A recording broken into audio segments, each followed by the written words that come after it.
Thanks, Sasha. You can start when you're ready. Okay, great. So it's great to actually be able to have some kind of interaction, because I think it's quite difficult being a distance learner. When I was an undergrad student, I studied via UNISA initially, and I remember it being quite a difficult task. I never had the luxury, I suppose, of having this kind of interaction. And I think it is really great to be able to have an interaction where we can communicate online. And if you have any questions, you can ask questions. We are communicating on the online platform. I have communicated with some of you via email and via the forum. So that's quite exciting, and it's really good to do so. So I do encourage you to keep open the communication lines so that we can, I can answer any questions that you have, and I know what you are needing from me. Just to give you a little bit of background, I'm a psychologist. I've been with Stadio, formerly Embry, for 5 years now. And I teach both inclusive education and education and diversity. And I must say that education and diversity is an absolute passion of mine. I love the anything around identity and exploring identity. And I think that it is vital for us as teachers to be able to really take a look at who we are, because we take ourselves into the classroom and we hold a lot of power in the classroom, which impacts and shapes the children that we are teaching. So what I want to say today, first of all, to start off with, is that I don't have PowerPoints up. As you have seen, I have uploaded PowerPoints, which are recorded video lectures. So everything is there in terms of the recorded lectures.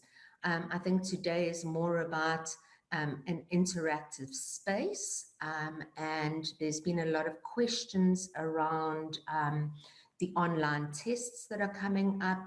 I know this is your first experience of continuous assessment, and that has created some anxieties for you, which I would like to allay some fears for you, because I do think that this is I would say a somewhat easier process for you, because it takes you through your learning. It's building blocks. So I want to assure you that I'm there with you every step of the way, as long as we keep that communication open, and I can guide you through that process. And today is partly that, exactly that. So to start off with, I would really like to give you a broad idea of why we do this particular module. And as I've said to you to start off with, it really is about the power that we hold in the classroom. But why do we move through the sessions as we do? And I would like to give you an overview of why we start with session 1, going into session 2, and then into session 3. So to start off with, why theoretical foundations first? And I think with theoretical foundations, we have to lay the foundations. That's exactly, the word says it all. Lay the foundations for you to have the key terms in order for us to move forward with the module. So the two aspects that are most important are, what are the key terms? And then the other aspect that is very important is, why are we going to be handling or why do we teach controversial issues in the classroom? If controversial issues are they create so much difficulty and so much conflict, why do we deal with these issues in the classroom? And the tendency, I think, for most people, even adults, is to avoid these things, to ignore them, to sweep them under the carpet, really, if you think about it. We always talk about what is not supposed to be spoken about around the dinner table. So let's not talk politics, let's not talk religion, let's not talk race. And these are very, very important issues because we are surrounded by them every single day. In the media, they are things that are simmering under the surface, and we cannot avoid them. So the key terms that we need to keep in mind always are stereotypes, prejudice, discrimination, and oppression. And when you look at your study guides, right in the very beginning, it speaks about what are the definitions of these key terms. And those key terms are defined there, and then we break it down further in the first learning, in that first session, that first study session. So what is really, really important for you to understand is the differences between each one of these concepts. So starting first of all with stereotypes, I think what you need to understand is with a stereotype, it is very much it's a belief, an opinion. So it is almost like a snap judgment that we have about people. So for instance, if you're thinking about blonde jokes, and I hear them often, although I'm not completely blonde, I often use it to my benefit. If I make a mistake in the traffic and people are hooting at me, I just point at my hair and go, oh, well, you know, I'm blonde. So I can use it to my advantage. But it's stereotypes that people hold. And these can lead to prejudices. And a prejudice is more of a negative attitude. So it's things that it goes a little deeper than those opinions and those beliefs. So if you're thinking about it, a stereotype is more around a cognition and a thought, whereas the prejudice is more around an emotion. So you start to feel something, a negative emotion. And then this leads to discrimination. And discrimination is an action, it's a behavior, it's negative treatment of somebody. So we're going, if you think about it, stereotype, prejudice to discrimination, we're going a thought to a feeling to an action. So those things are interlinked, and these three things result in oppression. And if we think about the apartheid system, for instance, that is about oppression. It's about exploiting a certain group of people to advantage another group, to privilege another group. And it's far greater and it's far deeper, far broader, actually. It happens at an institutional level. It happens it's so much more broader, okay? It's not only an individual level, and I think you need to have this very clearly in your mind, what the differences are. So that is why we cover those key terms. And ultimately, you might say, well, how does this relate to teaching controversial issues? Well, ultimately, those are controversial issues. Those key terms are controversial issues, and those are the things that we try and avoid talking about. And if you think about it, as far as we have come, we like to say that we've come far since our past political dispensation have we really? Because we still sweep a lot under the carpet. Do we talk about things like white privilege?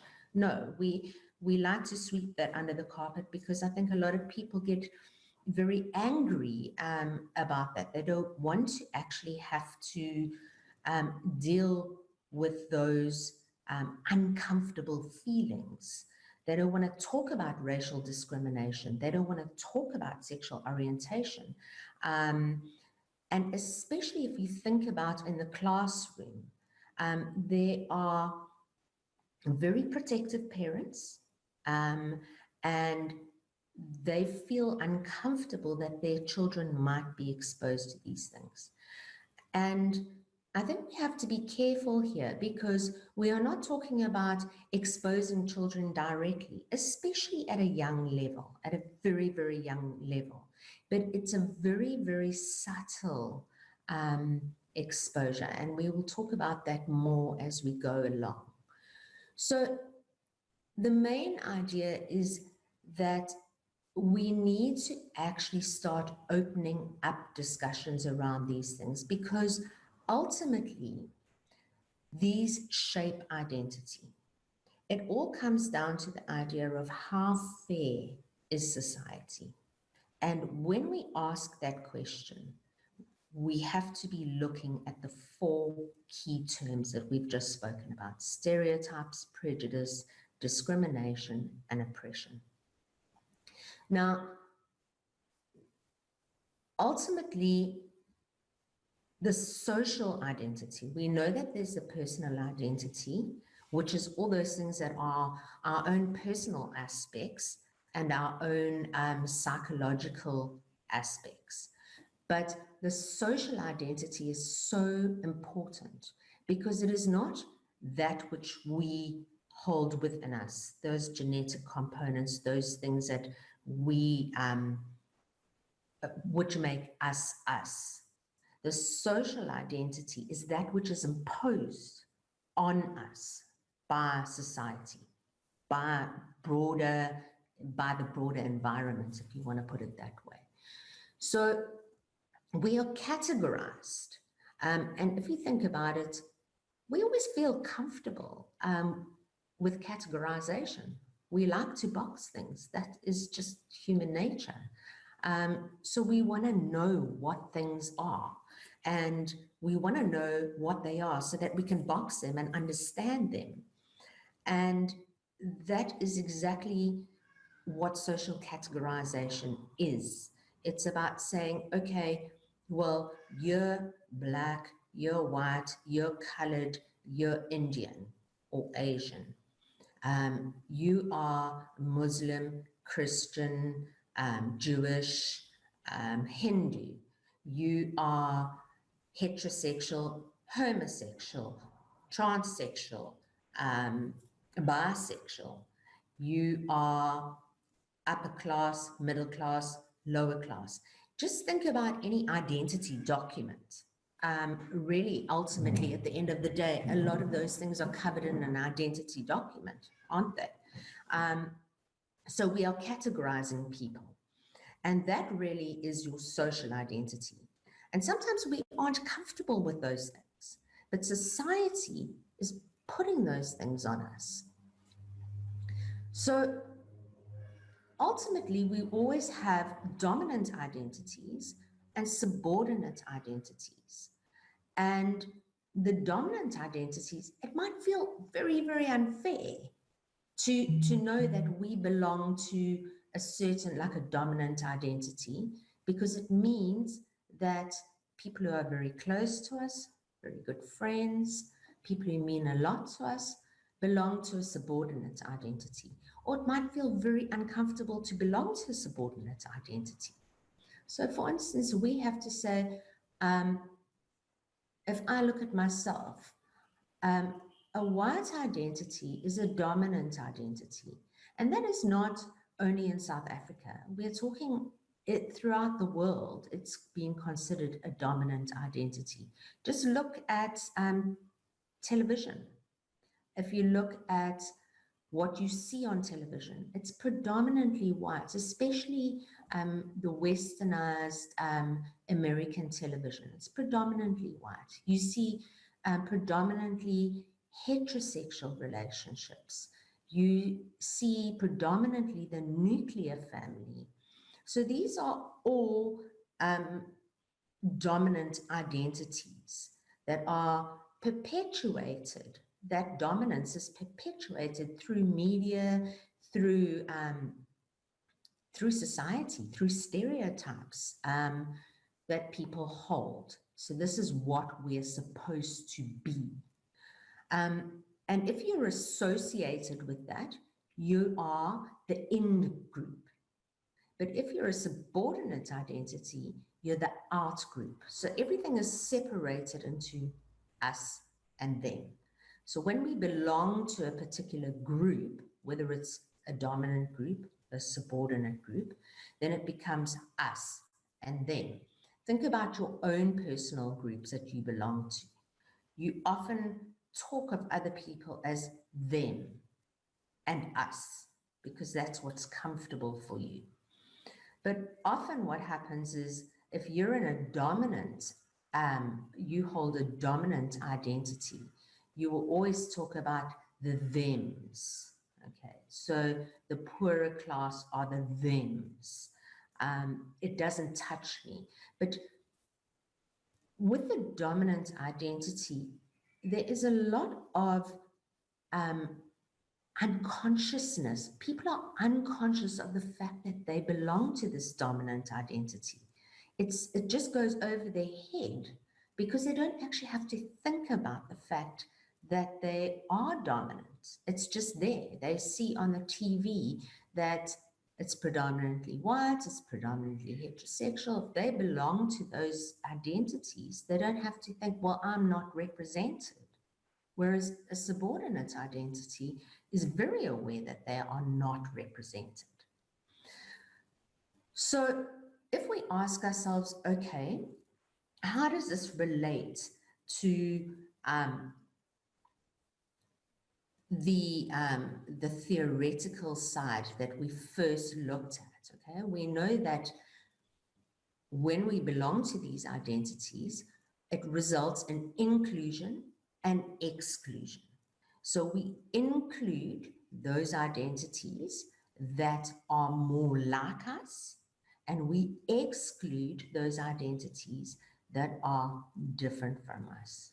So I want you to ask yourself then, as a teacher, in terms of your identity, we know that when you step into the classroom, you hold the power.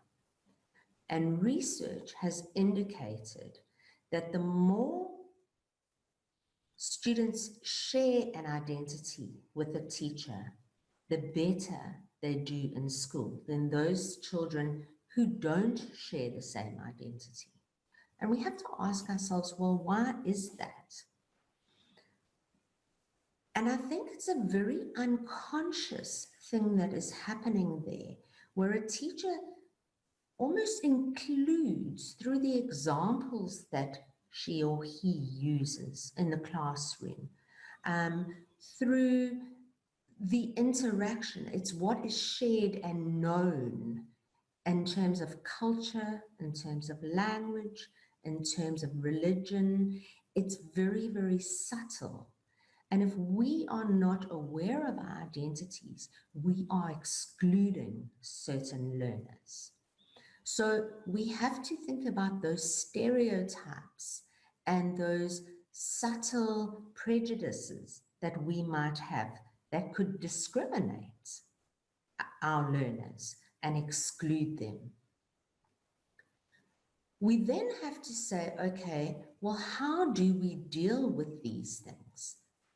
And we have to look in terms of the multicultural classroom context, because we are working in a very diverse and multicultural classroom context.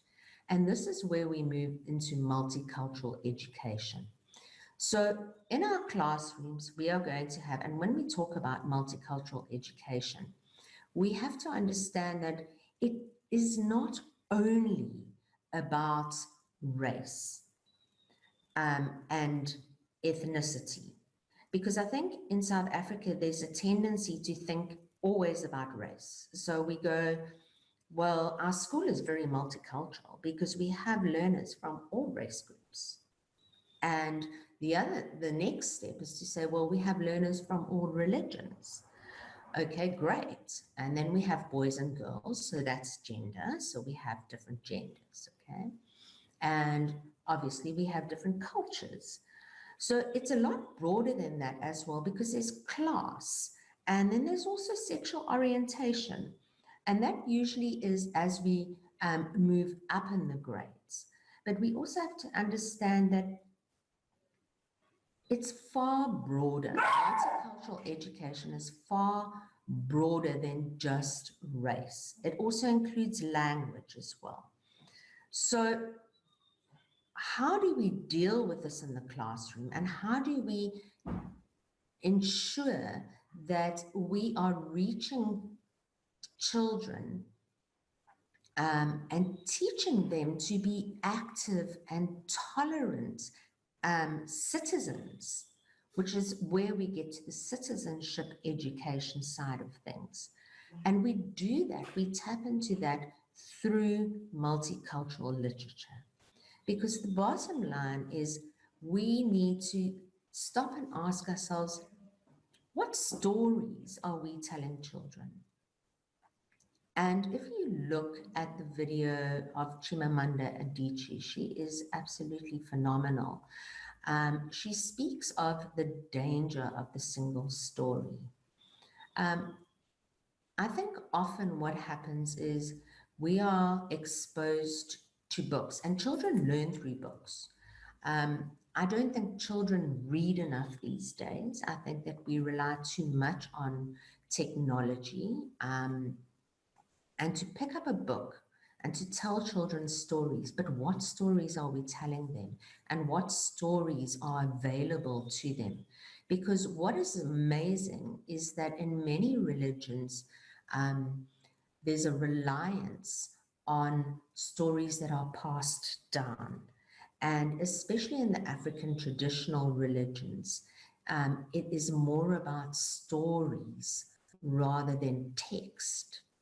So it is verbal stories as opposed to something that is written down. So we have to stop and we have to say, when we are looking at books or when we are telling stories, are we being inclusive in terms of the kinds of stories that are told or the kinds of books that are available? Are all the characters white? Are all the characters from a nuclear family? Are all the characters from one particular religion? Are all the characters, do they have a mother and a father? Because they might have a father and a father, or a mother and a mother, or they might have they might be an orphan or have guardians, or they might be cared for by their grandparents. We need to be careful about the kinds of stories that we are making available to children. And this is how we are dealing with controversial issues. So I want you to have a broad understanding of how all of these fit in. And we can't look at absolutely all of the social categories, such as race, ethnicity, gender, religion, culture, class, language, all of those. So we have elected to look at only gender, religion, and culture, because those are the main things that are in the classroom and that can be accommodated within the module. Otherwise, the module could go on forever, which would be wonderful. I would love to make it a year module, which we can't. But I think what's important is we can really get to the basis of what these things are and look at our own identities and try and understand our own identities from that perspective, because we hold so much power.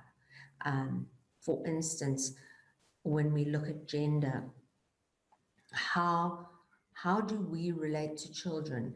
Do we say boys don't cry?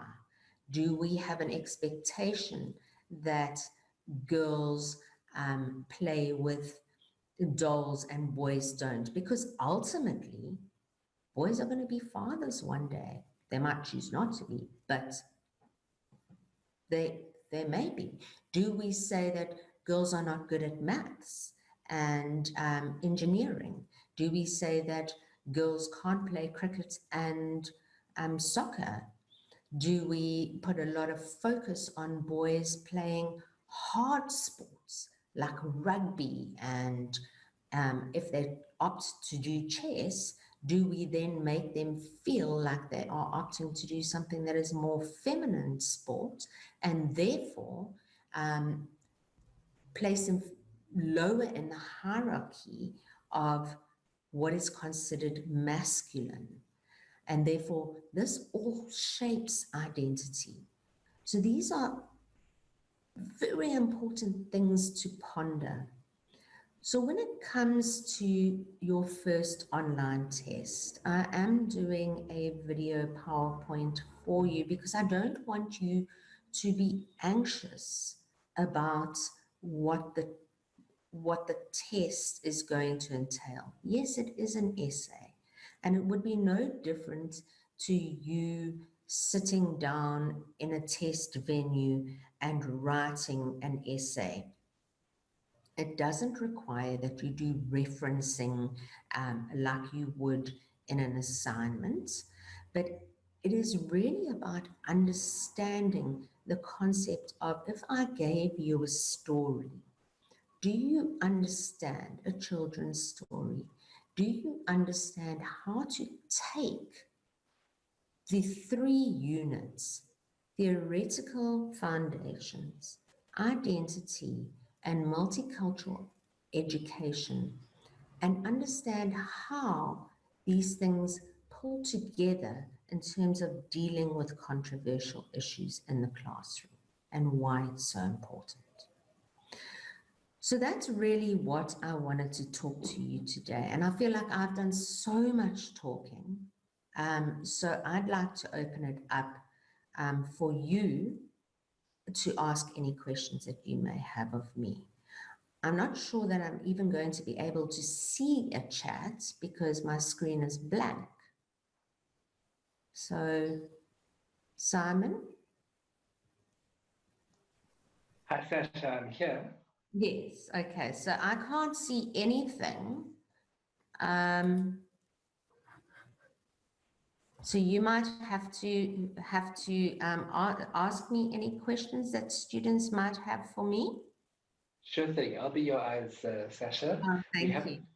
We haven't had any questions yet on YouTube and none through Zoom. So let's give your students a few moments and see if they'd like to share any questions or comments. Okay.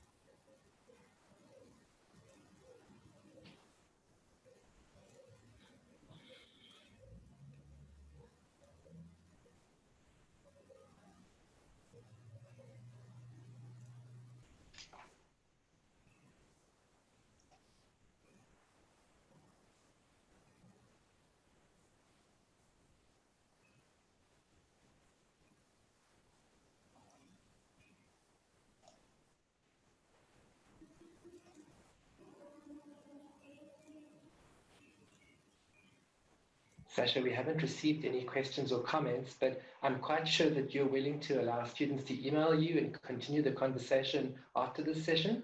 Absolutely. I've got a forum open, which is called Queries on the page. So we can just chat there. Otherwise, they can email me. Students can email me, and I'm very open to having any discussions that they want.